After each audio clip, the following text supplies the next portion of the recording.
এই হচ্ছে গ্রামের সমস্যা। কখন ঝড় বৃষ্টি হয়েছে তারপর থেকে কারেন্টের পাত্তাই নেই। ঠিক আছে,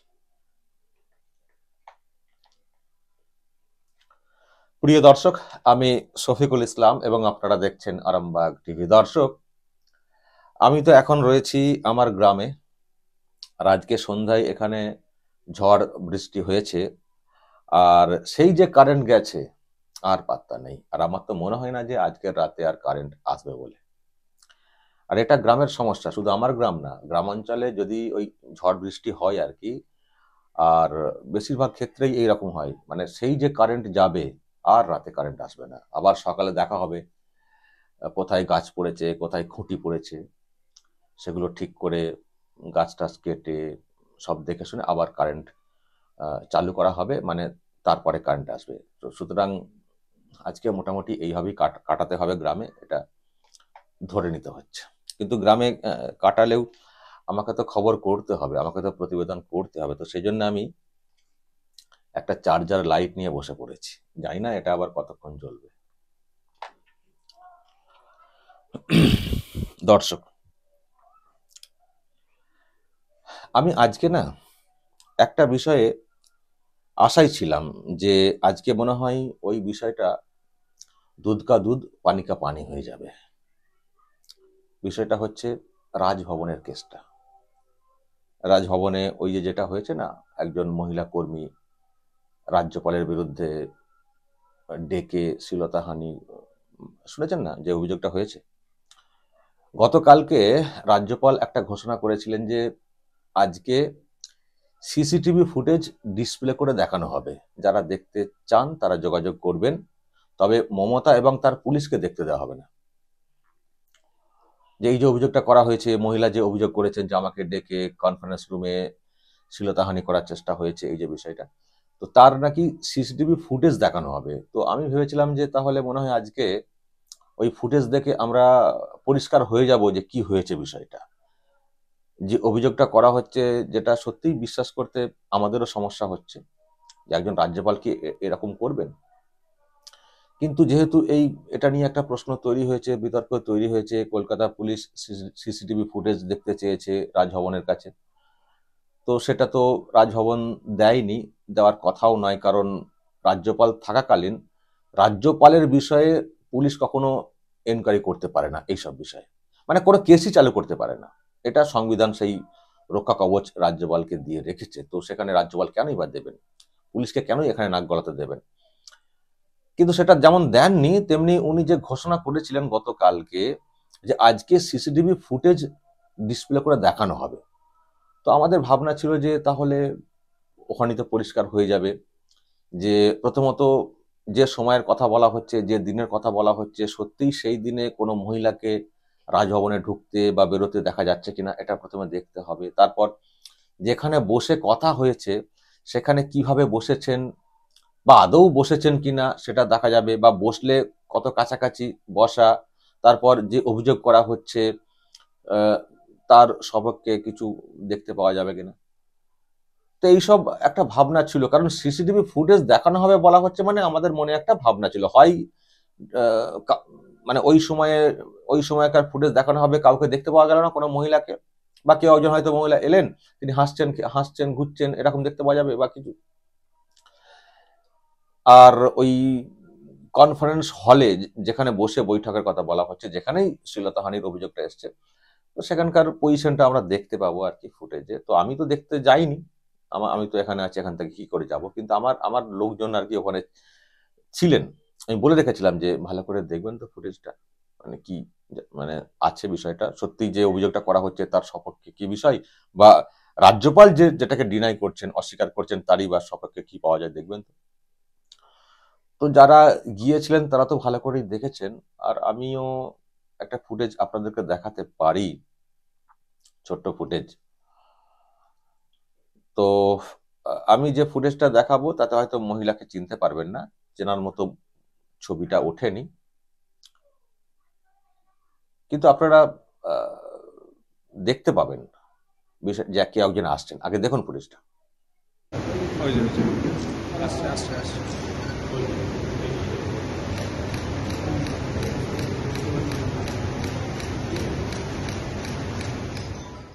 দেখলেন দর্শক, এই হচ্ছে ফুটেজ। এটা মানে এই জাস্ট কত 1 ঘন্টা 19 মিনিটের নাকি সব দেখানো হয়েছে ফুটেজ বিভিন্ন সময়কার, তার মধ্যে এই বেরোনোটা একটু আর কি এসছে, বেরোনো রাজভবনের দিক থেকে বেরিয়ে আসা, ব্যাস এটারই দুটো অ্যাঙ্গেল থেকে দেখানো হয়েছে বেরিয়ে আসা। কিন্তু প্রশ্ন হচ্ছে যে এটার মাধ্যমে রাজ্যপালের কি, রাজ্যপাল যে এটা ডিসপ্লে করে দেখালেন, তো এতে কি বোঝা গেল? এতে তো এটুকু বোঝা গেল যে তার মানে ওই দিনে ওই মহিলা এসছিলেন রাজভবনে গিয়েছিলেন, মানে মেন ভবনে গিয়েছিলেন, এটা তো এস্টাবলিশ হলো। তার মানে আমরা যারা কেউ কেউ ভাবছিলাম বা আপনারা কেউ ভাবছিলেন যে হয়তো উনি ওই দিন জানেনি, কনফারেন্স রুমে যাননি বা রাজ্যপালের সঙ্গে সাক্ষাৎ করেননি, সেটা অন্তত আর সেটা টিকছে না। এটা পরিষ্কার হয়ে যাচ্ছে যে রাজভবনের দিকে ওই মহিলা গিয়েছিলেন, ওখান থেকে বেরিয়ে যেহেতু আসছেন, তাড়াহুড়ো করেই বেরিয়ে আসছেন যেটা দেখি। তো এর বাইরে আর কি? শুধু তো এটাই দেখা গেল যে রাজভবন থেকে বেরিয়ে এসছেন। এবার যে অভিযোগটা, যেখানকার অভিযোগ, যে কনফারেন্স রুমে ডেকে প্রথমে চাকরির প্রতিশ্রুতি না প্রমোশনের কিসব কথা হচ্ছিল, হতে হতে সুপারভাইজারকে বেরিয়ে যেতে বলেন, তারপর তাকে তার গায়ে হাত দেওয়ার চেষ্টা করেন। এখন ওটা হাত দেওয়ার চেষ্টা হয়েছে কি হয়নি, সেটা কি করে এই ফুটেজ দেখে আমরা কি করে বুঝবো?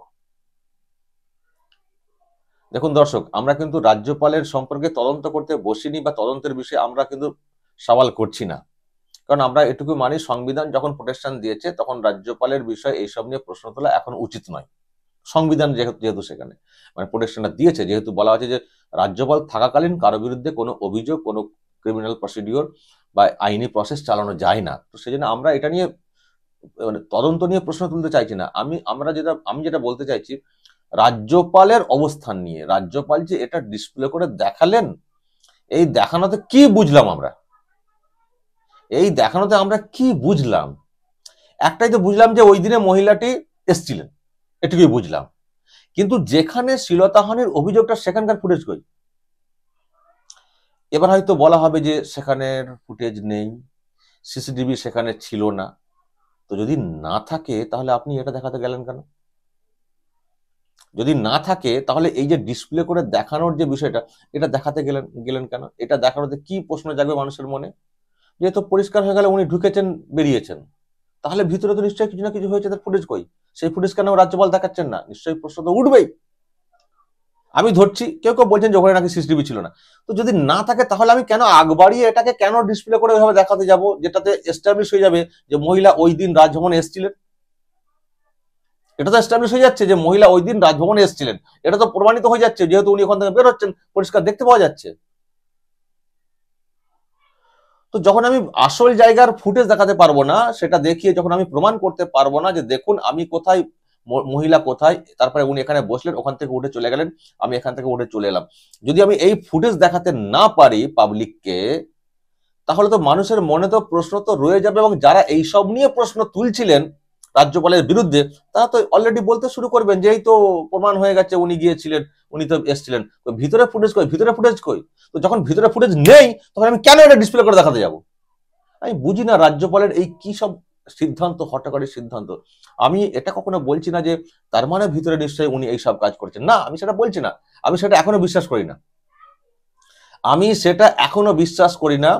আমি এখনো মনে করি যে এর পেছনে ষড়যন্ত্র রয়েছে, এবং ষড়যন্ত্র আছে বলেই সেটা যতটা নিখুঁত করা যায় সেই জন্য হয়তো কোনো কৌশলে কোনো কিছু করে উনি রাজভবনের দিকে গিয়েছিলেন, সেখান থেকে বেরিয়েছেন, যাতে করে নিখুঁত স্ক্রিপ্ট মানে আর কি হয় আর কি, সবকিছু হয়তো উনি এইসব করেছেন।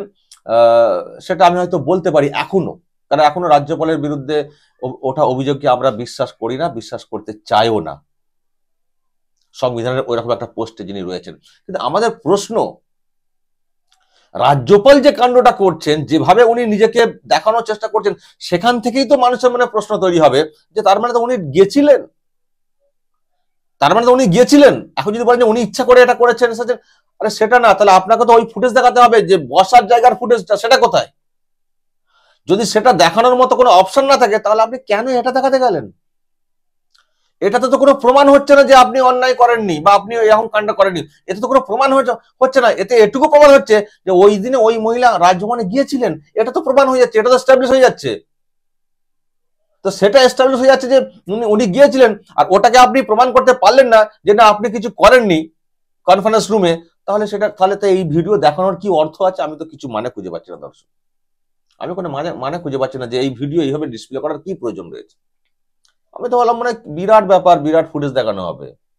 উনি এলেন, বসলেন, চলে গেলেন, বা আদৌ আসেনি টাইমের মধ্যে, কেউ ছিলেন না। আমি তো ভাবলাম একবার দুধ কা দুধ পানি কা পানি হয়ে যাবে, তো আরো ঘোলাটে হয়ে গেল, আরো তো বলার সুযোগ পেয়ে যাবে।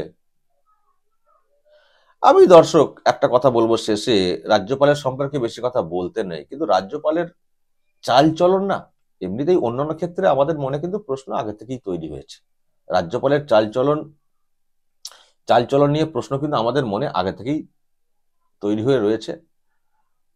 তো আর এটাও যেটা করলেন না, আমি চরিত্রগত দিকটা নিয়ে প্রশ্ন তুলছি না, এই যে খামখেয়ালিপনা, ছেলে মানুষই, হঠাৎ তার মনে হলো কখন কোনো একদিন হাতে কড়ি দেব, বাংলা শিখবো হাতে কড়ি, ঘটা করে হাতে কড়ি হয়ে গেল রাজভবনে। তারপরে হঠাৎ দেখলাম মমতা ব্যানার্জির সম্পর্কে কত বড় বড় লোকের সঙ্গে তুলনা করে বক্তব্য রেখে দিলেন সেনজিবিয়ার্সে গিয়ে। তারপরে যখন কোনো ঘটনা ঘটে, will take action, I will take action, শুধু অ্যাকশনই নিচ্ছেন, কোনো অ্যাকশন দেখতে পাইনি আজ পর্যন্ত। আমি ফিল্ডে নেমে কাজ করব, কিছু ঘটনা ঘটলো, অশান্তি ঘটনা, ফিল্ডে চলে গেলেন, ছোটাছুটি কুতোকুতি করলেন, আলটিমেট তার কোনো সলিউশন হলো না। সন্দেশকালীতে ঘটনা ঘটলো, ইত্যাদি অভিযোগ এলো, আমরা রাজভবনে কি পিস রুম খুলছি, এখানে এসে থাকুন, বা আরো অন্যান্য ক্ষেত্রে যেমন অশান্তি হচ্ছিল, হিংসা, পিস রুম খুলেছি, এখানে এসে সব থাকবেন, পিস রুম খুলেছি। গাড়ি করে যাচ্ছেন, কোথায় কাকে ফোন করছেন, সেই ফোন রেকর্ড করছেন, বাজারে ছাড়ছেন, মানে অদ্ভুত লাগে। মাঝে মধ্যে মনে হয় এটা কি সিনেমা হচ্ছে নাকি, দক্ষিণী সিনেমা হচ্ছে নাকি? শুধু কথা বলছেন, মানুষকে আশ্বাস দিচ্ছেন, তারপরে তার কোনো বিশ্বাস রাখছেন না, ভরসা রাখছেন না। পিসরুম খুলছেন, এই খুলছেন, সেই খুলছেন, এত কিছু দরকার আছে? আপনি সরকারের উপরে রয়েছেন, রাজভবনে, আপনার কথার একটা দাম নেই? আপনি বললে অনেক অনেক অনেক কাজ হয়ে যায়, নিজে করুন বা যেখানে বলার সেখানে বলুন। ভোট পরবর্তী হিংসা যেভাবে এখানে হয়েছে, নানান হিংসা, ওনাকে ভেবেছিলেন যে আপনি রাষ্ট্রপতি শাসনের সুপারিশ করবেন ওপরে গিয়ে বারবার, দেখি না হঠাৎ করে ভাইপো ডাকলো, কোনোদিন চলে এলেন, ভাইপো বললেন যে জবকার্ড টাকা পেমেন্টের ব্যবস্থা করতে হবে, চলে গেলেন, দিল্লি থেকে সাক্ষাৎ করতে চলে গেলেন, যেন সব চাপে পড়ে কাজ হচ্ছে। তো আমি এত এত মানে মানে কি বলবো, দ্বিধাগ্রস্ত অবস্থাতে থেকে কি লাভ? রাজ্যপালকে যদি এইভাবে দেখি আমরা, তো রাজ্যপাল তিনি রাজ্যের মানুষের জন্য কি করে কাজ করবেন? উনি তো নিজে যেন কোন একটা সংকটের মধ্যে থাকেন সবসময়, যেটা মনে হয়, কি করবেন বুঝে উঠতে পারেন না। ফলে দর্শক, আমরা যেমন এটাকে বিশ্বাস করছি না, চরিত্র নিয়ে যে প্রশ্ন তোলা হয়েছে, তেমনি রাজ্যপালের ভূমিকাটাও না অনেক সময় আমাদের কাছে ছেলে মানুষই লাগে, ছেলে মানুষই লাগে। যেমন এটাও আজকেরটাও যেটা হয়েছে ডিসপ্লে করে দেখানো, এটাও কিন্তু ছেলে মানুষই লেগেছে, ছেলে মানুষই লেগেছে। দর্শক বলুন আপনাদের কি মতামত, যদি কিছু বলার থাকে বলবেন, এ নিয়ে যা বলার বলবেন কমেন্ট বক্সে। নজর রাখবেন আরামবাগ টিভিতে, আর গ্রামে রয়েছি, দেখি আর আরো ভিডিও করতে পারি কিনা, কিন্তু না করতে পারলে বুঝে যাবেন চার্জার নিভে গেছে। আর দর্শক যা দেখালাম, যদি কিছু বলার থাকে বলুন কমেন্ট।